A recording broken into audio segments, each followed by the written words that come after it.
Assalamualaikum warahmatullahi wabarakatuh. Saya Tazkia Mutiara Kalam dari kelas 12 IPA 3. Di sini saya akan sedikit menjelaskan tentang masa transisi. Jadi, situasi politik Indonesia antara tahun 1957 sampai 1966 yang memberikan gambaran mengenai dominasi Angkatan Darat dalam pemerintahan. Dominasi tersebut berpengaruh pada konflik dengan PKI karena Angkatan Darat merasa bahwa PKI dapat mengancam politiknya.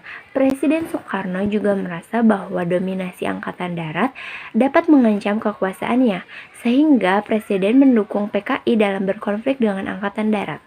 Pada akhirnya, muncul Soeharto sebagai kekuatan baru dalam Angkatan Darat, menjadi tokoh yang mampu menumpas G30S PKI dan menghancurkan PKI yang merupakan pendukung politik Soekarno. Dualisme kepemimpinan Soekarno dan Soeharto diawali dengan perbedaan penafsiran mengenai Surat Perintah 11 Maret tahun 1966 di antara keduanya. Soeharto menganggap bahwa Surat Perintah 11 Maret merupakan penyerahan kekuasaan, sedangkan Soekarno merasa bahwa Surat Peringatan 11 Maret hanyalah perintah pengamanan belaka. Tindakan Soeharto sebagai pengemban Surat Perintah 11 Maret seperti pembubaran PKI secara de facto merupakan suatu dualisme kepemimpinan.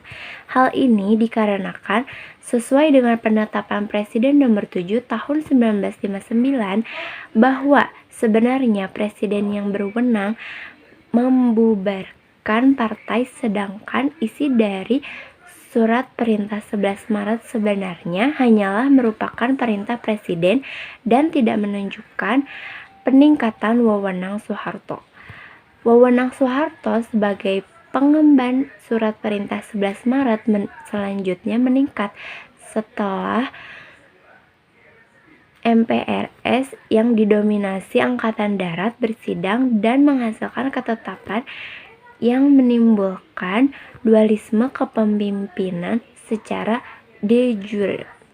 Ketetapan MPRS diantaranya dalam hal pembentukan Kabinet Ampera, yaitu Presiden bersama-sama pengemban Surat Perintah 11 Maret diberi wewenang membentuk kabinet.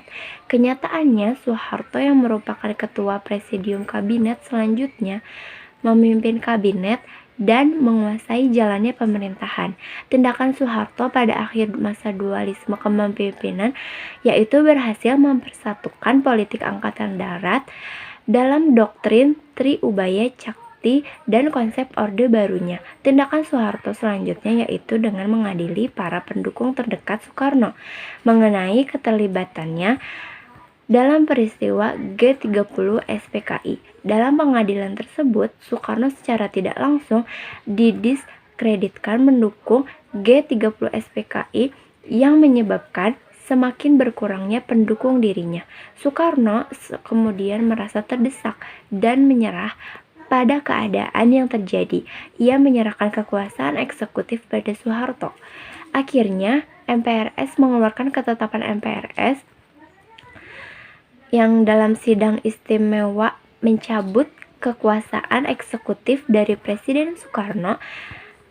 Berakhirlah dualisme kepemimpinan yang terjadi dengan diangkatnya Soeharto menjadi pejabat presiden. Untuk penelitian